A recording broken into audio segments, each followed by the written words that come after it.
To quote a few MEP, Mr. Oakmark was quite provocative when he said that those not closing down analog broadcasting will lose an opportunity, but I think that they will also make the rest of European countries to lose an opportunity. Mrs. Del Castillo insisted that spectrum can really be used as a leverage for economic development. And talking about the US, if you see the announcement that was made last week of the FCC calling for 500 megahertz more for telecom, and you look in comparison the little 72 megahertz of digital dividend, which is not even secured in all countries that look a bit pale. I think, as Mr. Rosperan just said, we cannot afford to be relaxed. We need to act. Now, looking at the second theme of the Agenda 2020, sustainable growth. And in our field, that means, I guess, green ICT. We were reminded of the green credential of the satellite industry, but we also discussed smart grid. Smart grid is seen as a key source of growth for many companies in Europe, but of course Chinese and US companies are not lagging behind and are working hard on what should be a major source of growth in the years to come.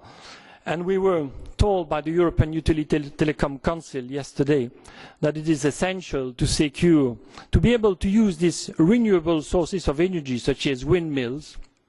We need to secure between 15 and 30 megahertz of spectrum below 1 gigahertz across the community. I think that's really important if we want to achieve sustainable growth.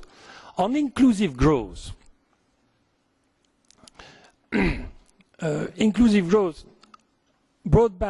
fixed broadband is making progress every year, but to reach rural area and also to reach people that cannot afford to buy a PC, I think that spectrum needs to be secure for the mobile industry to do its bit on this.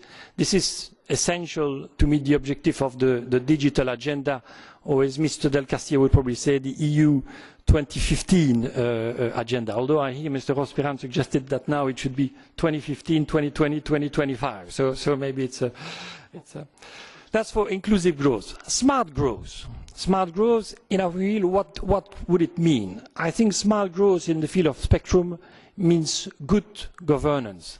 And we heard vibrant calls for ambitious, concrete, future-proof policies.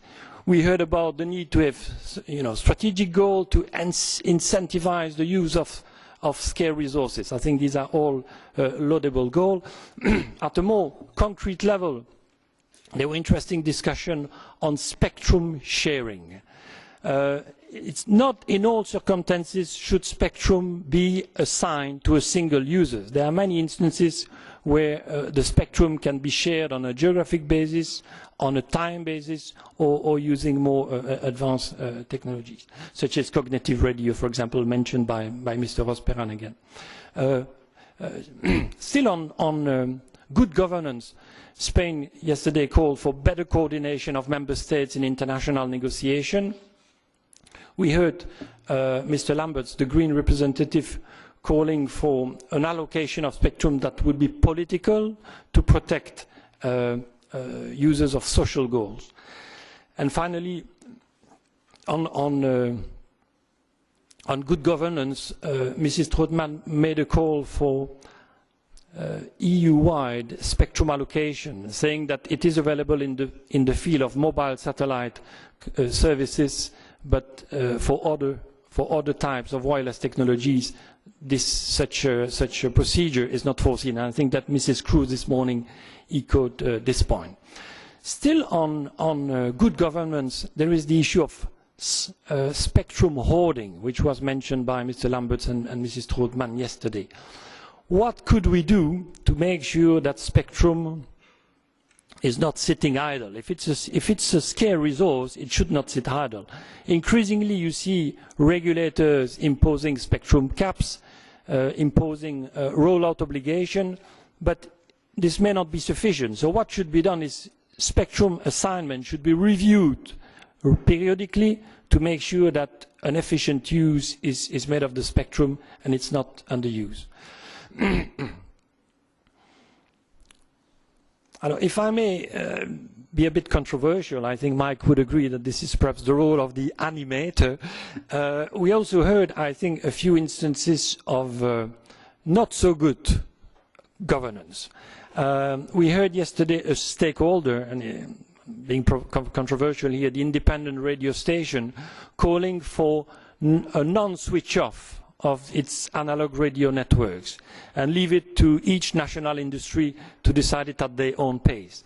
I think that in all cases where spectrum is used, its usage should be reviewed, obstacles should be identified, and a solution should be found over time. And I think that Mr. Rospiran again said this morning that he believed that in the field of radio station, European standardization was possible. But just sitting down and doing nothing is a recipe for disaster in that field as in others.